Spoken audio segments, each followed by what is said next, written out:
What's going on, everybody? Welcome to another episode of the Culture 316 podcast. I'm one of your hosts and producers, Jordan Nahisi. Joined by your co-host, Mo. What is up, people? And we're at the start of season 5. This is actually the first time we have been in person doing the show. It's very long overdue. It's very long overdue. I wish y'all were here for the sound check because things got hectic. All right. And if the sound check was a preview of anything of how this episode is going to go, I am petrified. But as always, thank you guys so much for tuning in. If you are tuning in on Apple or Spotify podcasts, be sure to to subscribe, give the show a 5 stars. If you are on YouTube, be sure to give us a like, a comment, and subscribe on there as well. We're not going to waste any more time, though, per usual, and we're going to get right into the show. First things first. So Hunter and HBK heard our cry because it looks like Sexy Red will be appearing on next week's episode. You did call it. And we won't get a Kidz Bop version. Yeah, as long as we don't get Kidz Bop Sexy Red, we'll be good to go. But it seems like she was advertised for the May 28th edition of NXT. Trick's going to be there. I'm pretty sure Lash Legend's going to be there. I'm just curious to know, how do you feel about Sexy Red being on this episode of NXT? Oh, it's fucking lit. I'm excited. But I'm more excited if they actually include her in the promo. Like, I feel like she could handle a script. Like, we see her act a fool on social media all the time. I just feel like get her involved, even if it's something temporary. Yeah. You know, do they have like a pay-per-view coming up anytime soon for NXT? They have Battleground on June 7th, I believe. Okay, that's around the corner. Like, just plug her in there and then actually have her perform over there. Yeah. Don't let her perform on the regular NXT. Have her perform for if she can make it. Yeah. That'd be pretty cool. Because I don't think we ever had any form of rap entertainment at all. Have we ever, like, not NXT, not like Monday or Friday night.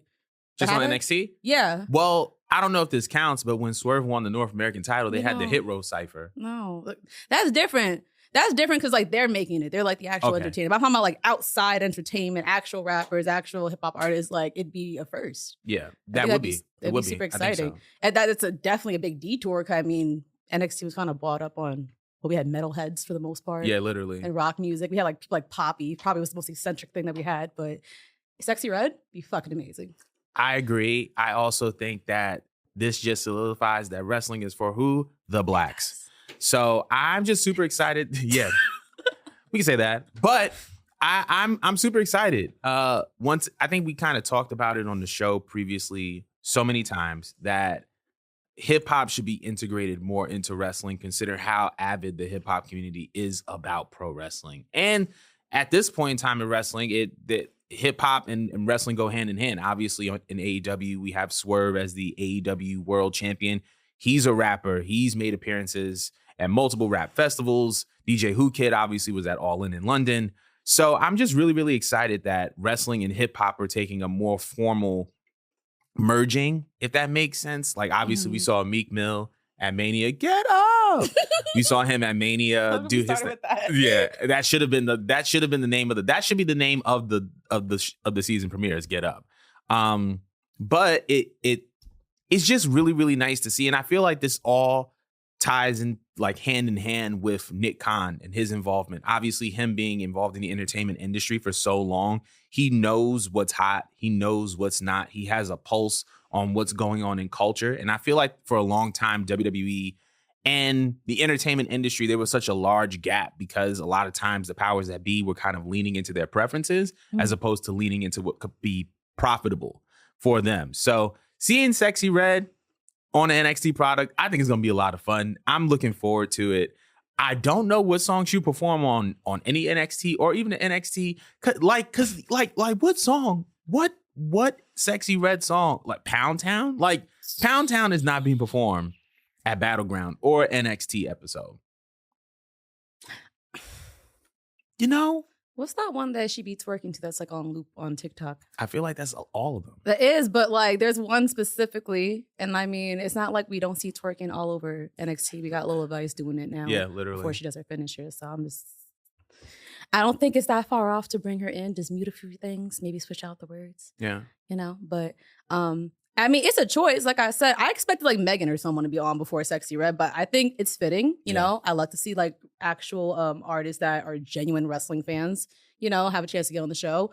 It's going to bring more eyes to the product. But again, shout out to Trick Williams because literally his sex appeal brought her to the dance. Again, I don't even know what she watches every day. I don't know what she watches weekly, but like that's just cool. It's just cool in general. Like yo, like a bunch of people are going to be watching next week or what you said May 28th. Yes, May 28th. All because of Trick just doing what he does best. Just it's great. I was gonna say, speaking of that, this is a little bit of a detour. I remember there was a little post that Zoe Stark made, essentially saying like, "Wow, all these women's wrestlers are using their butts now for finishing moves." It was some tweet that was like on the lines of that, and it threw me off. I don't know if you saw it. I think you probably did, but. It was just like oh, so everybody's just using their butt now for a finishing move. And it felt really passive aggressive. I think it was like a Nikita shot. It was a Jada Parker shot. Do you have a problem with butt finishing butt finishing butt finishing moves? Like, I mean, they were sprinkled around before we had the Rikishis, you know? And then Naomi hit us with the rear view. But it is spam nowadays, but I don't think it's necessarily a bad thing. Part of wrestling has an aspect of selling sex appeal. You know, it's not as directly in our faces as it was when we grew up as kids, but it's understood what people are into nowadays, and it still draws numbers. Some of the moves I don't really like. I can't stand Nikita's finisher, especially because like she's an actual fighter. Yeah. Well, maybe not an actual fighter. She does kickboxing or something like that. She does incorporate it, but it's just like a weird finisher. It's just weird to me. This is basically say, hey, I'm flexible and my ass is fat. Lola Vice, I mean, I don't dislike her, but I feel like for some reason with the way she spams it comes off to me annoying.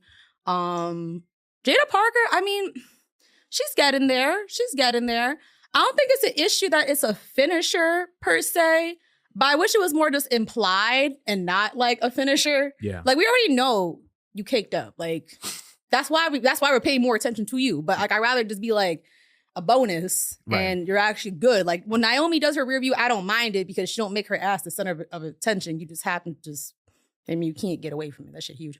But like she has so many other signatures. Right. Than just the rear view, and she always sets it up differently to where it don't annoy me. Yeah. And also, like, to get up there, like, to actually jump and get your legs up there, like, that takes, like, an actual skill. That's a Right, as opposed to Nikita just jumping and then just doing the most sloppiest split I ever seen. I hope she's not doing that to men, because I look like you were hurt, by the way. I always think about that every time I see that move. Like, who told her to do this? Probably men. Probably a man or herself. Right. But it's not, to me, bad. I feel like it's the way they're going about it. I don't think it's something that's going to make it onto the main roster, truthfully. That makes sense. I mean, we'll see, because remember, like, Hunter is in charge now, so we don't know. I see Sean liking that. Like, Sean's clearly an ass man. That's what I'm learning from this whole experience. Nah, Sean be signing bad bitches. Yo. Not Sean being a Billy Gunn. I'm just seeing a pattern with the people that Sean be choosing. So, but I don't think Hunter is gonna do that. I feel like he's gonna try to sharpen them. Like I feel like he does actually like Nikita, for what I've seen. So I feel like he probably would force her to be like, hey, just be more of a fighter so people would take you a little bit more seriously. You know? Because I feel like he does well with that. He has taken people that are completely not talented, and it's painfully obvious that, like, you're here because of sex appeal. Like Alexa Bliss, for example. Yeah. Even though I think her ass is unimpressive. But, like, he took her and managed to make, not him specifically, but the way she was presented, they made it so that she still felt like a legitimate wrestler, even though I don't see her. I don't agree with that. But it was implied that she's just an attractive woman, you know, but you look at her as a legitimate wrestler. Yeah. I don't know. Just me personally. Do you have an issue with it? Honestly, I don't. I feel like if you know what it is, here's my thing about it. If y'all weren't making a big deal over super kicks being overused, you should make a big deal of, I guess, your rear end being overused. Those are not like near the same thing. It's not the same thing. It's not the same thing, but it's the same concept in the sense that like something can become so popular and can also be in alignment with your strengths. So you just kind of like utilize it. Granted, once again, it's not the same thing. No, not at all. It's not the same Can you thing. pick a different example? But it's a similar concept in the sense that like people just kind of lean into the super kick and they just do it all the time. But I mean, I don't know. I personally don't think it's overused. And I think that the reason why I don't think it's overused is because I think when she was talking about meaning Zoe Stark, I think that when she was talking about that, I think it was like a correlation to the NXT women. And there's such a diversity of women in NXT. Yeah. That I agree. I'm looking at like Roxanne and I'm looking at Cora Jade and I'm looking at Kiana James, even though she just got drafted, or and Jada Parker and Lola Vice and stuff like that. So it's like it's not like everybody is doing the same thing. It's like you have a person kind of in this position doing it, and then you have a person in this position doing it. But I don't see like so much of it that I gotta be like, oh my God, why is everybody using their butt? But I don't know. I'm kind of like impartial to it. I don't see the issue in it. It's not hurting nobody. Yeah, it's not hurting nobody. Could be. Who's complaining about ass? Yeah. Be for real. Be for real. Please. She said it, not me. But yeah, I mean, that concludes this topic pertaining to Sexy Red and apparently butt. So if y'all have any questions or concerns or comments about it, let us know in the comments below. We're going to be moving on because speaking of the NXT women's division, Shawn Spears and Natalya made comments recently praising the NXT women's division, just kind of talking about the diversity and talking about how there's such a bright future. I wanted to know your take on the NXT women. They definitely came a long way. I don't think really NXT ever had a bad crop of women, but as you similarly put it before, it's the most diverse. Most of the women that they choose, they actually came from real wrestling schools, or they just have a very interesting background. And they're all like finding their characters. But I feel like when they were in their, not their 1.0, but I guess like their 2.0, when they had like the splatter paint phase, you had like a bunch of people that were talented, but like their characters weren't completely hitting. I feel like what I really like about the NXT women is that like they're already like grabbing a character that kind of like works with the audience. And I kind of almost find the NXT women, even though like they still need work to do, like you can see that they're actually like trying really hard to perfect their wrestling. I'm more, for some reason, interested and I gravitate towards their crop of women than what we got on the main roster. Not that the main roster is doing bad. They're doing very good. I like the booking. Yeah. But I feel like part of the WWE experience is like really connecting to a character first. And then, the wrestling can always catch up. Yeah. It always has time to catch up. Like one of my favorites, I always praise her. I love watching her. But Soul Roca, I love her. She's one of those people where like she doesn't necessarily need a particular character because she kind of just comes off like this beachy vibe girl. I don't know how to explain it, but she's just like a vibe. Yeah. She's just a vibe. I love her. You have like the main woman like Roxanne, she has all the time in the world to be like the greatest of all time. She might even feel like a Sasha Banks, who even knows? Just because like, wow, that's a big comparison. It's just that she's very good. I just think if she just worked on her voice, yeah. If she just worked on her voice and her delivery, I feel like she could be the greatest of all time. The funny thing is that when I would see her and like Cora Jade, I just always think, oh yeah, Cora Jade is going to be the it girl. But ironically enough, people don't like her as much as Roxanne, and like Roxanne's growing on everybody. I mean, there's a reason why they put her at the front for their new logo pictures when they chose the 3 and 3. It's a choice. Like they already see that Roxanne's like the it girl. But there's a lot of it girls over there. So I think it's a very good crop. I definitely love what we got to work with. It makes me more excited for, in the years coming on when they bring them onto the main roster, if they want to like dabble them into like the Royal Rumble and stuff. Like there's so much more to, I feel like it would be a better transitioning. Yeah. With this group of women. So I don't know. I like it. What do you think? I think that, like you said, this is the most diverse NXT women's roster I think that we've ever seen. I think that we're seeing not just so many different shapes, sizes, colors, characters, and even down to like, once again, even though she just got drafted, Kiana James was someone I thoroughly enjoyed. And to kind of see her mix it up with the Jada Parkers and the Miss Jacksons and, obviously Nikita being down there and even her little, I think her name is Izzy Dame. And then also Kalani Jordan, another one who is a very good standout athlete. Roxanne, Cora Jade. I have a take. I feel like Roxanne and Cora, if they decide to build on that story, they could be very, very similar to a Johnny Gargano, Tommaso Ciampa type of vibe. Yeah. How much longer does Cora? Yeah, have out? I have no idea. I have no idea. It was like a foot injury or something? I think something pertaining to the foot or the leg, something in that area. So it's probably going to take a little bit, but I felt bad for her because like I really liked her little heel work and the way I don't know. I know like it was like people were mad because they were saying why she got all this work done and stuff like that. But I kind of liked her look. I feel like it fit her. She came back looking more heelish to me, even though she was presenting a heel. She kind of came off like very kiddish to me. Yeah. But I've been watching her kind of grow and mature into like this heel character. And I was just beginning to like her. And then she just got injured abruptly. And I feel like she's missing her moment. And I feel like they were planning on having something.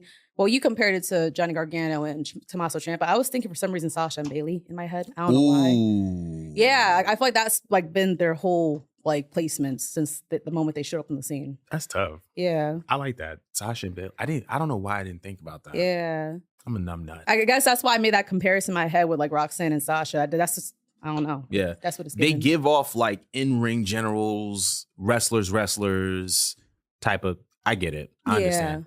But to the main point, I think that, this NXT women's division, I think this is probably the best. That not just the most diverse, but the actual best class it's ever been. Because when we're talking about the NXT system, I think that a big complaint, even before 1.0, was like a lot of these girls and guys were going up through the NXT system and it just didn't translate to the main roster, right? And it was like they would be heavily accomplished in NXT and then they go to the main roster and it's like a bleh. And I think the only exceptions of that were really like the 4 horsewomen, Rhea, Bianca, and Asuka. Yeah. I mean, we're kind of starting to see kind of like a revamp in like a lot of the girls that were popular in NXT. And I think that's largely in part due to Hunter being in charge and he knows how to utilize those women. But he's big on long-term storytelling. So I think that, the women that came up through NXT that are in the main roster now were great. I feel like this group can potentially be the best group to go from NXT to the main roster because I feel like you have a system in place where hand in hand are going together, right? Like NXT, the main roster, there isn't an intention to hold anyone back. There isn't an intention to be like, okay, we'll just go to catering. Or, we don't have anything for you. We're just going to keep milking Charlotte or milking Bailey or milking whomever. It's just like, nah. Like Sean and Hunter kind of like, yeah, I'm going to deal with them down here. I'm going to send them up to you. And we're going to make sure that this is all good. And it's a good thing, too, because I like the fact that you brought up, like, spamming Charlotte or spamming, like, Becky or whatnot, because, like, there's a reason why they had to lean on them, and it's because they haven't created actual stars. Like, if you had a lot of stars positioned, even if, like, not everyone's meant to be, like, at the top of the top, but, like, have, like, an actual, not a pyramid, if you will, but I don't want to say hierarchy, because it feels like the wrong word, but you have classes. Yeah. Yeah, like, if you have, like, classes of, like, the perfect mid-card women, maybe women that could be positioned from mid-card to being like a top star. You need to have something in the rotation so that the show won't ever lack, or you won't spam someone to the point that like the fans, because you know how annoying this audience is. This fan base pisses me off so much, bro. No, because we will beg for someone to be in the top, and then like once we see them on TV a little too much, whatever is too much to them, it's like we just hate them. Like the on and off Bianca hate train, I can't. It's nuts. But I don't think we're gonna have that problem with this crop. I agree. And I also feel like a lot of the girls in this crop, this is going to be my last point because I'm trying to go to the next day. Are you good? I feel like another thing about this crop is the versatility. All of them have the potential to be not just great heels, but also great faces. So like when I look at a Lash Legend, I'm like, oh, she could be a face too, but she's killing it as a heel. Oh, yeah. Cora Jade, she could be a face too, but she's killing it as a heel. We obviously saw like Roxanne as a face and as a heel. So there's a versatility with this crop where anyone could be anything so that at the drop of a dime, oh, they don't like me? Oh, bet I'm hopping in that bag.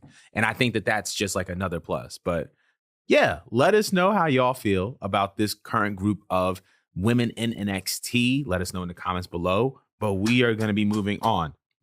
So speaking of women in WWE, it seems as if this is a rumor. Sean Ross Sapp has reported that Natalya is set to be a free agent within the coming weeks, maybe within the coming months. If this were to be a thing, if Natalya actually is a free agent, do you see her re-signing with WWE? Do you see her going to AEW? Do you see her going anywhere else in the world? My question is, what the hell is Natalya's like overall purpose? Mm. And I don't mean that in a shady way, but like, what does she want to look back on with her career if she wants to even embark on going to another company? You know, I understand that she wants to like rep the Hart Dynasty, but it's just like, what is she doing for herself individually? Mm. Like, is she trying to be a champion? Is she trying to be at the top of the food chain? Is she just trying to help other people out? That's just like my biggest question mark with her. I could easily see AEW picking her up because she'll fit right in. I mean, if you like to watch good wrestling, then yeah, like, you know, she could mix up with anybody and really anyone. I, for some reason, would like to see her be like a trainer or something. But do I have any excitement for seeing her? Not really. I don't dislike Natalya. I just think that she's kind of flat. Yeah. There's some investment into her. Someone will probably pick her up, but it's like, but for what? Like, what is the objective with her? Do you have a take? So I'm going to start with this. I feel like everybody can't be the top girl. Everybody can't be the top guy. And I feel like in wrestling, you have top people who are actually top people. You have people who may not be in that top position that feel like they should be in that top position. You have people who are in a different position who are just content with their position. And then you have people who kind of understand that they can't be the top person and they're just going to get where they can and help where they can. I feel like Natty is one of those people. The reputation for Natalya in WWE is, yo, you send them to Natalya, she's going to get y'all right. And I feel like that's very valuable. I feel like not everybody can be a Bianca. Not everybody can be a Rhea. Not everybody can be a four horsewoman. And I feel like Natalya is respected because she has been able to accomplish a lot. She's had periods and eras where she popped off and she did her thing. For the most part, though, she's really been there to help other people. And I feel like when you are someone who is looking to help other people, you'll always be valuable. But did she look to help other people, or is she settling for helping people because she's just not that girl? I think because they don't give her a respectable storyline ever at all. True, but at the same time, once again, remember the majority of her time in WWE, Vince was in charge. You know what I'm saying? So it's like, was she gonna be the person that was gonna get that storyline, right? And I feel like now more than ever. Like I'm looking at even down to when she's going down to NXT. And last big name that we saw go down to NXT was Becky, right? She did it out of her own heart.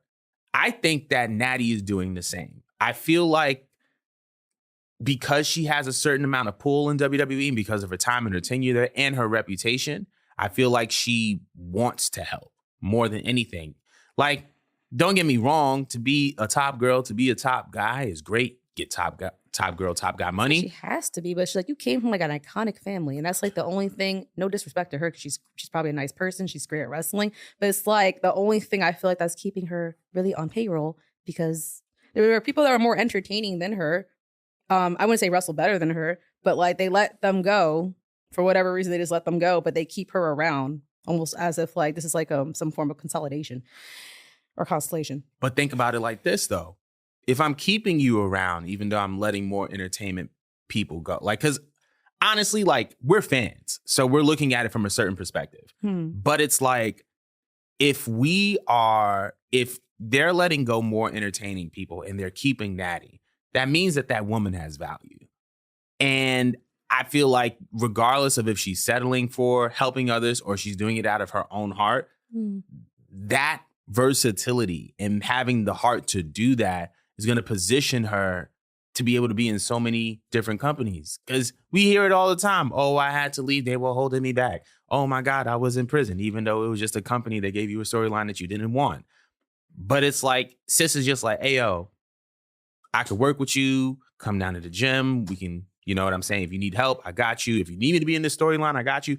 That opens up so many possibilities. And just having someone who's just willing to put other people over. It takes, whether you settle for that or not, it takes a great amount of humility to settle into that role, even though from a technical wrestling standpoint, you're operating at such a high level. Not talking about like promo work, on-camera work, just your ability in the ring. Like Natty can go with the guys. You know what I'm saying? So just to be able to step into that role, I think shows how much value she has. But I see both sides. I guess I just feel bad for her is all. Cause I always ask myself, what is going to be shown her Hall of Fame package? Her and the cat. Remember her and the cat? She used to bring a cat on screen. Not the cat. I just feel like that's all I had to look back at. Like, what are her iconic moments? Like backstage, yes, you're very respected. You know, you have a lot to offer to the company. It's just that, again, individually, like, I kind of wish she was selfish. Honestly, she had a time. Like, I think it was SummerSlam 2018 or 27. No, it wasn't 2018. That was when Becky and Charlotte had their thing. I think it was SummerSlam 2017, and it was like for the SmackDown Women's title, and it was her and Naomi. That was a good match, and that was a good feud. That was good. I feel like the only other times I liked any of her beats was her versus Nikki, and then that time, I guess she set it off for the new Sasha Banks during her blue hair. You know, that's enough to put in the package. That's enough to put in the package. That's enough. That's enough for the Hall of Fame package. But I think, yeah. Let us know how y'all feel about Natty. Where should she go? I personally think that she can go to AEW. What? Huh? It's a retirement. Just rude.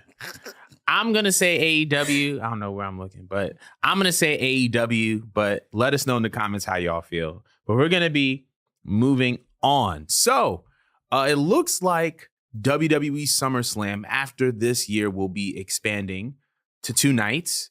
They will be the first 2-night SummerSlam, which is going to be 2026, if I'm not mistaken. 2026 or 2025 is set to take place in Minneapolis, Minnesota. It's going to be the first 2-night SummerSlam. First of all, I want to know how you feel about it. And how do you feel about SummerSlam being 2 nights? Do you feel like the 2-night PLE should be exclusive for WrestleMania? It's 2 ways to look at it, because I like when WrestleMania felt unique. I was completely in support of like the 2-day package.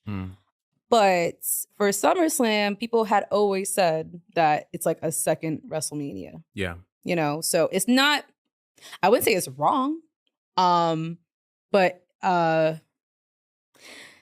do you feel like the last few SummerSlams felt that it gave you that takeaway that every match on there counted and that it needs to be split up at all?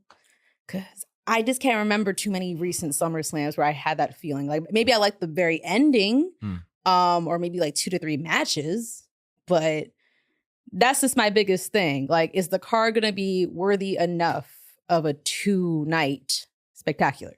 What do you think?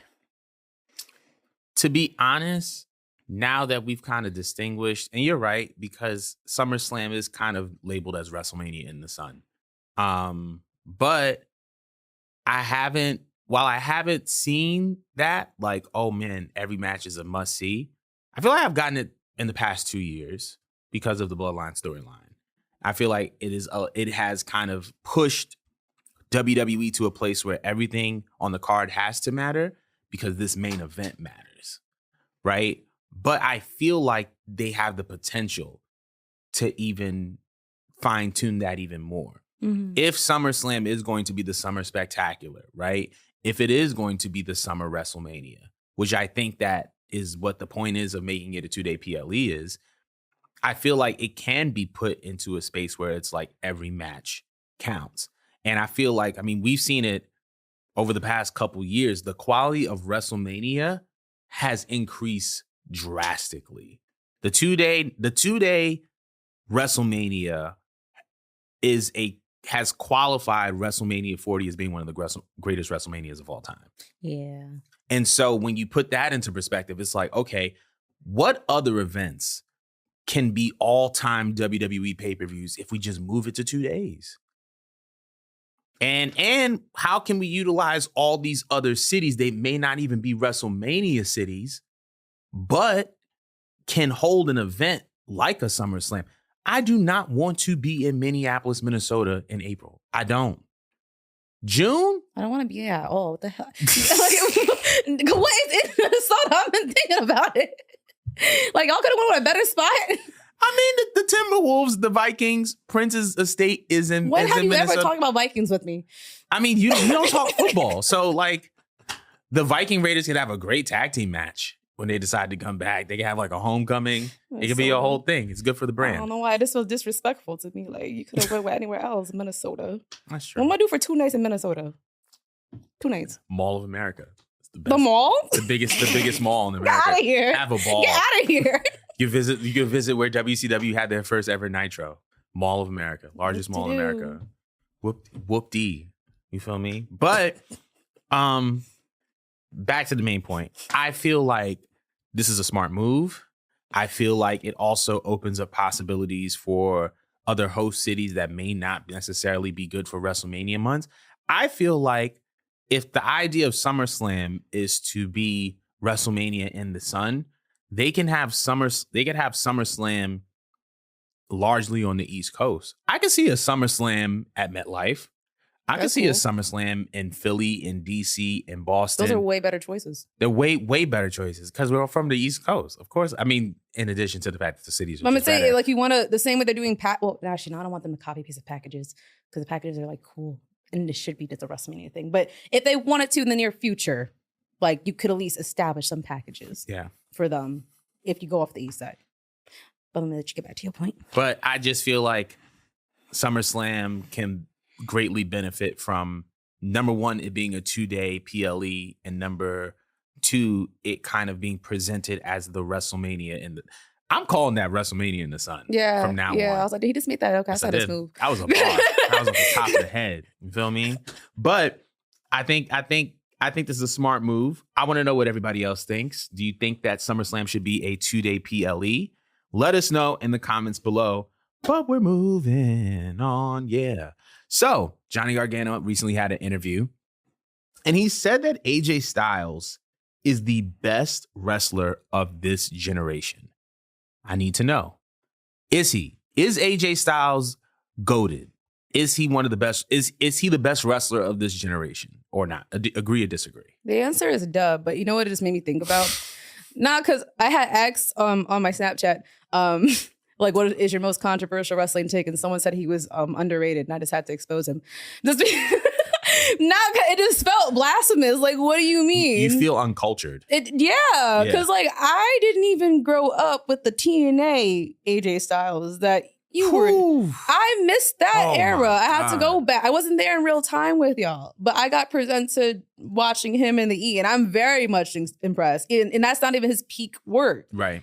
You know, he does the perfect amount of everything, and I kind of like the way they almost like microdose him. Like he always feels like he's important. He feels legendary. He puts on the best matches. He'd be impressing the hell out of me with the way he does his transitions and his counter. And he's smooth like butter, bro.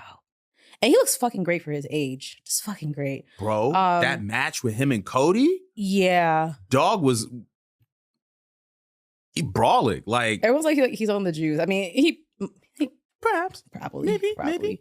But like, I feel like if he wasn't as great as he was, why would The Undertaker not have chosen him for? Exactly. That's it. He could have went with anyone else for that, you know? But yeah, we were in the pandemic. Yeah, you know, they were doing a lot of cinematic goofy things, but like he wanted one person to literally bury him and like put the nail in the coffin, and he went with AJ. Like two different well, they're not that far off in age, but whatever. Two different generations of wrestlers. He went with him. Like, if that don't tell you enough, like to me, Undertaker's like one of the greatest like wrestlers of all time. Not like in terms of like wrestling, but just like what he means to wrestling in terms of being a legend. Like I just feel like that was him just passing the torch. Like, enough said. What do you think? First of all, you had me weak when you were like, first of all, the answer is duh. Yeah. That was mad funny. But I would have to say, yeah. And I think that I have a deeper appreciation for AJ Styles because I've been following him since TNA.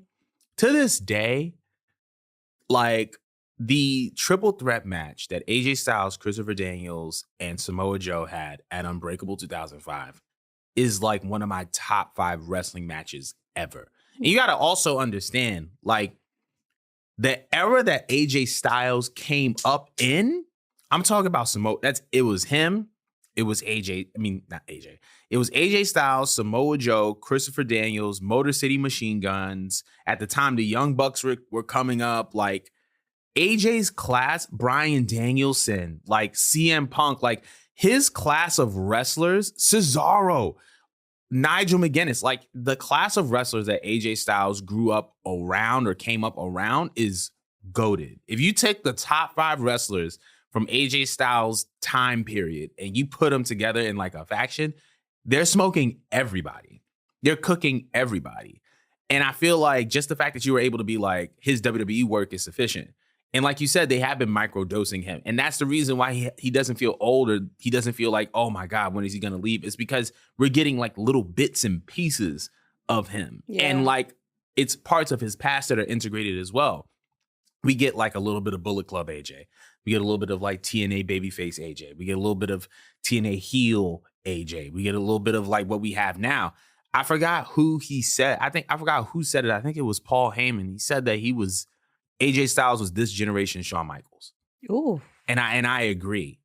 That's one hell of a compliment. Ooh. That's a big... You can't compare too many people to Shawn without imitating Shawn. And the funny thing about it is AJ has garnered the Shawn Michaels comparison, but Shawn and AJ are 2 totally different performers. So I feel like AJ is definitely like the best wrestler of his generation. And I think that not only is he one of the best, he's also one of the most influential because technically he's not super tall, but he's been able to integrate every style. He does every kind of style of wrestling into his style. He has presented to America what it is to be the perfect hybrid wrestler. A little bit of lucha libre, a little bit of classic, like American style, classic European style. He's everything in one human being with a Southern accent, which makes it... That believes that the earth is flat. Damn. So now it's Kyrie Irving. Community, right? Yo, oh my God. That clip is still one of the... I don't even want to get into that. That's one of the most unhinged clips I've ever seen in my life, bro. The early 2000s was an unhinged. I feel like you would be at home in the early 2000s. I feel like if we were to time travel back to 2002, you would just be like, this is home. This is where I belong. Like you would just listen to the first verse of Where the Hood At by DMX, and you're just like, this is my type of music. Right. By the way, don't listen to that verse. Don't listen to that verse. It is the most disgusting homophobic thing, yet the most early 2000s thing. Alive. You would be in 2002 with a jersey dress like this is my people. This is where I belong. Not to get off track, but yeah. Do y'all think that AJ Styles is the best wrestler of this generation? Let us know in the comments below. But we're going to be moving on because his Bullet Club companion, Cody Rhodes, said that he would like a classic wrestling manager. So we're going to do a little bit of fantasy booking on this one. If you were to pair Cody Rhodes with a classic wrestling manager, any time, any period, dead or alive, who would it be? Who would you pair with Cody Rhodes as his manager right now during this run of his career? When you put that in the rundown, I stared at it for like 5 minutes because I'm like, why does he want one? Like, I thought the whole purpose of Cody being inserted was like, he's like our John Cena now. Mm-hmm. So it's like, when did John Cena ever need a manager? Did he have some buddies? Yeah, I guess, but I kind of like him on his own. And he's good at talking. Usually, like, you want a manager because like they feel like they're a star, they look like a star, they perform like a star. They just need something else to get them over, like to make that full-on connection. I don't think it's necessary. But if they did, I guess want someone that's aggressive, very aggressive. Probably is like, does he need like maybe a woman? Nah, he doesn't need a woman. I feel like I feel like it'd be funny to watch him have someone that's controversial. Like him with Cornette for some reason That would be hilarious. would actually work because of the opposing dynamics. Cody is so calm and soft. That's my only ick about him. Anytime I try to present Cody to like an older person like my dad, he's a huge Rock and Stone Cold guy. Like he watched Cody for 5 minutes with The Rock and he just kept calling him soft the entire time. He slandered him so much for crying over his kid. Right. He's like, that's not a man. I'm like, It's like, oh, damn. Thanks. right? Thanks. I'm like, it's his daughter. He's just like, so why is he crying like a weak ass punk? And I'm like, God damn. yeah. So I was like, maybe he could use someone that's a little aggressive. Right. You know, because I don't think Cody is soft. That's because I'm used to Cody. I adore Cody. But I'm like, you know what? Like, if that's what an older head is thinking about Cody and they can't seem to respect him, like, maybe he could use somebody that's a bit controversial, Yeah. a bit more aggressive to put Cody over, then Cody just kind of does the work. Mm. But do you have someone else in mind that's not a Paul Heyman? I feel like everyone wants to go just as Paul Heyman. I was definitely going to say Paul Heyman. I said that's the easiest answer because he could get anyone over. I feel like another good option would be Jimmy Hart. I feel like, first of all, I have to say this. I feel like the point of having a manager is to kind of reinforce whatever character you have or to complement it in some way, shape, or form, right? How do you mute this? Anytime, huh? How do you mute this? I'm weak. I want to cough. Go ahead, do your thing. Do your thing, gangster. Like, I don't Get want it to be out. dying on the mic. Go Sorry, ahead. y'all. Go ahead. Hey, I'm good. That wasn't even that bad. I'm trying to hold it back. You were like, your face is turning red. Your face is red now. Well, no, it's because I'm hot. That makes sense. Yeah. But I was going to say Jimmy Hart. I feel like anytime you have a good wrestling manager, it's supposed to reinforce who you are as a character, right? Like The Undertaker has Paul Bearer. You have, Jesus, I'm trying to think of like other people. The Undertaker, you have Paul Bearer. At one point, Triple H, you had Stephanie McMahon. At one point, you had What about Brandy? Brand. Who the hell told you it was open fight night? I don't want Brandy. That would be funny though. I don't to have want your wife managing you. That's That would- really aggressive. that would actually work. I actually think that would work. I think that I like it. No, my new answer is Brandy. I think Brandy, to be honest, Brandy can be the classic wrestling manager. And I feel like it can have like wife undertones, like answering on his behalf. Right. She'll like, take her hoops off and call herself a, you know. Yeah. No, I feel like that could work.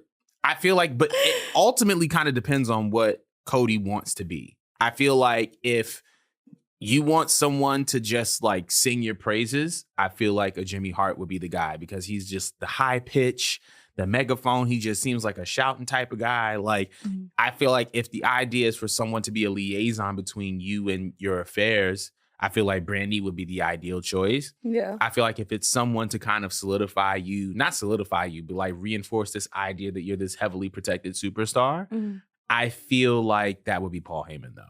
I feel like Paul Heyman, anytime he attaches himself to someone, it is a affirmation of who they are as a superstar, right? Like Roman Reigns was the big dog, right? Roman Reigns was the big dog. Brock Lesnar was the next big thing. And Paul Heyman being next to him solidified him as the next big thing. I feel like Paul Heyman does a really good job at reinforcing and affirming that whoever he's standing next to is the superstar. Because before he was managing people in WWE, at least because he had the Dangerous Alliance, before he was managing people in WWE, he was the creative genius behind ECW. Mhm. So he has this reputation of having an eye for talent and being able to develop them. So it's like, yo, if I'm standing next to so-and-so, you already, like, you know the vibes. Like, you know what he on, you know what I'm on. But I think that the actual good choice is Brandy. I think Brandy could be the classic wrestling manager. For She'd sure. be so entertaining. Oh, 1,000%. If she could just reel it back and be a little less offensive, she could be super Right. entertaining. As long as she don't come out with that, who told you it was open fight night, we in business. I don't think that was as bad as her just calling herself a black B word. That Was the worst. that was like, It was funny, but I'm like, girl. it wasn't meant to be funny though. That was the worst part. But I love Brandy though, so I don't want to throw too much shade on her. But yeah, let us know what y'all think. Who should be Cody's classic wrestling manager? We're gonna move on to some more lighter news because Ruby Soho and Angelo Parker got married. They got married and they're having a child. I just want to know how you feel about it. I'm so happy. I mean, I'm happy for them.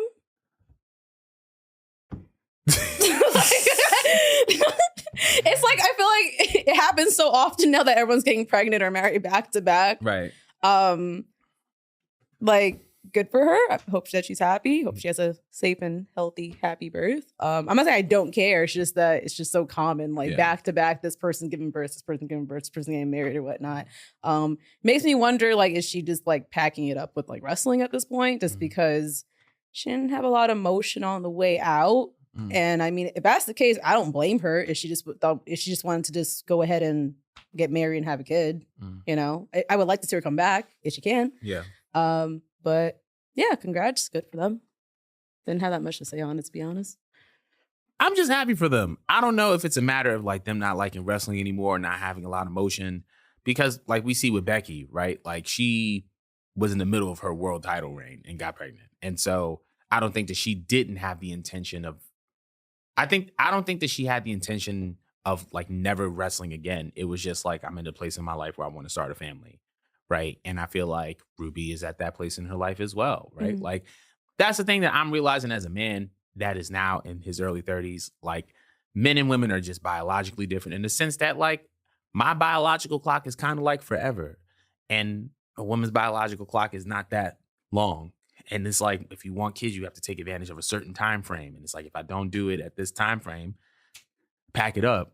That's like a lot of them when they have their kids, they just want to be a mom because just like, you know, it's a whole new job. It's a whole different role. It's a whole different and role. like you start to see the world very differently. So that's why I'm like, maybe she's just backing it up. Yeah. But I'm not against it. I'm really not. I mean, she did decently in her career in WWE more so than AEW, you know. She still has something to look back on. Yeah. But I mean, motherhood's a beautiful thing. So again, I hope she has a healthy, happy, you know, pregnancy, childbirth, whatnot. Same. And that they have a good marriage. Like that's very important. That's very important as well. Let's hope for that. But yeah, I just want to literally use that topic to say congratulations to them. But we're gonna be moving on because guess what? It's Double or Nothing weekend. It's also King and Queen of the Ring weekend. However, by the time this airs, that show would have already been done. So by this time, like our predictions are probably up on Instagram or on our TikTok. And if you haven't, follow both of them. You're lost. So follow us on Instagram and TikTok. But we're gonna go into our little predictions for the. I'm gonna have a hard time because of all these freaking links, but we're gonna go into our predictions for AEW Double or Nothing. So we're gonna start off with Orange Cassidy versus Trent Beretta. Wanted to know who you think is gonna win. I'm gonna go with Orange Cassidy. I'm just winging it. I feel it. I'm gonna go with Orange Cassidy as well. We're gonna go to the FTW World Title match with Hook versus Chris Jericho. Chris Jericho is with Big Bill, by the way. I'm never gonna be on Chris Jericho's side ever again. So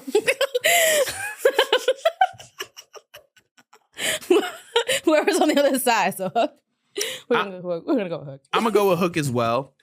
Now we have this IWGP World Heavyweight Title Eliminator match. We're gonna have Jon Moxley versus Konosuke Takeshita. Who do you think is gonna win that? Takesha. I'm gonna go with Takeshita too. Yeah.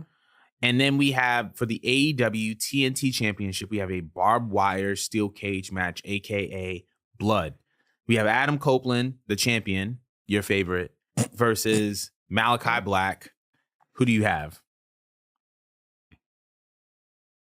The last cage match I saw Mr. Adam in was so disappointing. I'm just gonna have to go with Malachi Black. I'm gonna go with Malachi Black as well. I just had a flashback to WrestleMania from like the other year. 39? Was it 39? With Finn Balor? Yeah, that was just bad. I was there in person for that. I'll keep my opinions to myself because whoo. But yeah, it was so so funny story about that. That we went to WrestleMania. My wonderful fiance took me to WrestleMania 39. Shout out to Bay. She took me, and I remember after that match, I was like, "Oh man, that was tough. That was crazy." She looked at me. She said, "Babe, I love you. I'm never going to a wrestling event ever again." I was like, "Dag," But I understood though. I got it because it was a lot. You felt that in your heart. You felt it. You felt it. I mean, E for effort for going, because it's very hard to get your girl to get out there. Yeah. Like to extract any girl. First of all, to get any girl that doesn't watch wrestling to sit down and watch wrestling, it's That's like a pulling task. teeth. That's a task. You actually extracted her from your house and brought her to Extract. First of all, don't say it seem like a partner is a pimple. You said you have to extract your partner. It takes a lot of work. You got to get the needle. You have to cut around the whitehead, and then you can pop it. No, that's how you just extract. like to get a girl to go to a show. Like, what did you do? Did you win a bet or something? Like, Nah, she just did it from the goodness of her own heart. Oh wow, no, that's wifey. That's wifey. And that's why we're getting married. But yeah, I'm gonna go with Malachi Black on this one. I feel like it's time for him to have a singles title, and I feel like Adam came to AEW to put over younger talent, and I also feel like he's gonna go for the world title as well. So I'm gonna go with Malachi Black.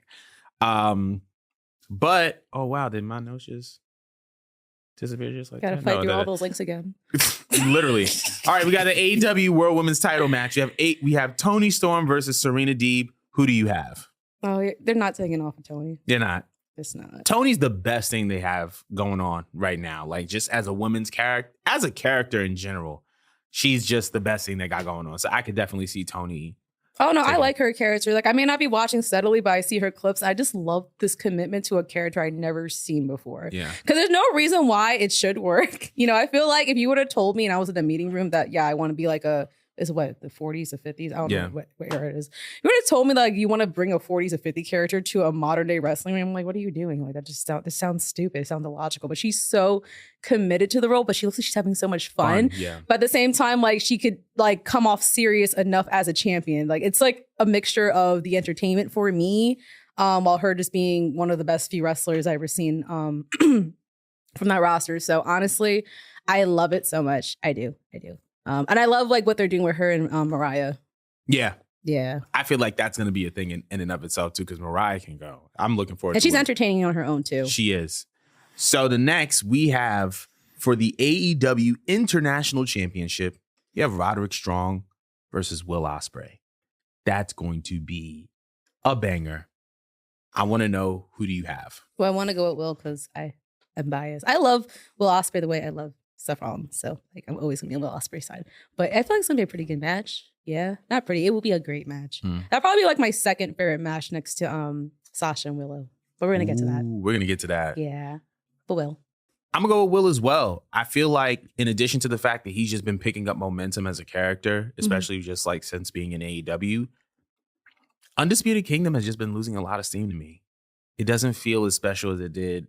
It doesn't feel as special as it did when the group was first introduced. And I think it's more so because Adam isn't healthy. I feel like Adam not being healthy is a big reason as to why the group is not where it should be. Because I've never considered Adam to be a manager or a mouthpiece. I've just considered him to be an overall great performer and someone who should lead a faction and lead by example by kicking cats in the back of the head with that last shot. I feel like if he's not healthy, this whole thing loses steam. And because of that, I feel like they're going to capitalize on the fact that Will Ospreay is just gaining that steam. So I'm going to go Will Ospreay. We'll go Will Ospreay on that one. Next is the AEW TBS title. Willow Nightingale, Mercedes Moné. Who do we have?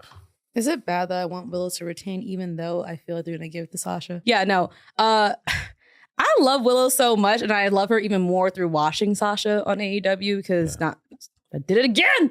Damn it. Mercedes. It's too much mouth to say Mercedes and then the Monet. It's just too much. It's too much M's. Like.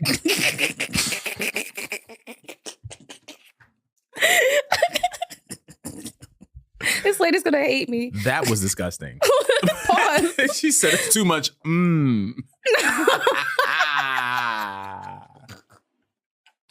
You're worse than me. But Ooh, that was good. No, but all right, I'm not gonna say her name. She shall not be named, okay? I'm not gonna lie, she did not gain my interest till I finally watched her get face to face with Willow for that signing. And then I'm like, oh, okay, I'm seeing the same person I can't name from WWE again. Right. It gave me like the same vibes when she was having her match planned against Bailey back during like the pandemic or whatnot. And, you know, she had that same energy of like, you know, my name is bigger than this title type of deal. Like I loved it. It felt like it wasn't so forced and rehearsed. That's my biggest ick with her being there. I want her to just speak from the heart. Yeah. She has the same writer, I guess, from WWE she bought over there, I have no allegedly. idea. That's what I heard from another podcast. But my biggest ick with her is just how unnatural she just has come off. But she felt so natural and in her element when she was right in front dealing with Willow. And I got super excited. I know it's gonna be a banger either way. Obviously, if she goes over, you know, like I'm gonna be happy either way. But like I just for some reason really, really fell in love with Willow that I kind of want to see her hold on to it a little bit longer and then they can have another rematch. Yeah. You know, is that wrong? I don't think it's wrong. And I think that's actually great for AEW because that's how stars are made, right? Like I remember when 2004 Triple H, he was so hated. Not to say that Mercedes is hated. He was so hated that anybody he went up against became a star. Shelton Benjamin, even Eugene. At the time, the revival of Shawn Michaels, then Randy Orton, then Batista. Like Triple H was such a disliked figure that whomever he went up against became more liked. And that's how you make stars. And I feel like Willow is a star. I love Willow. I love Willow.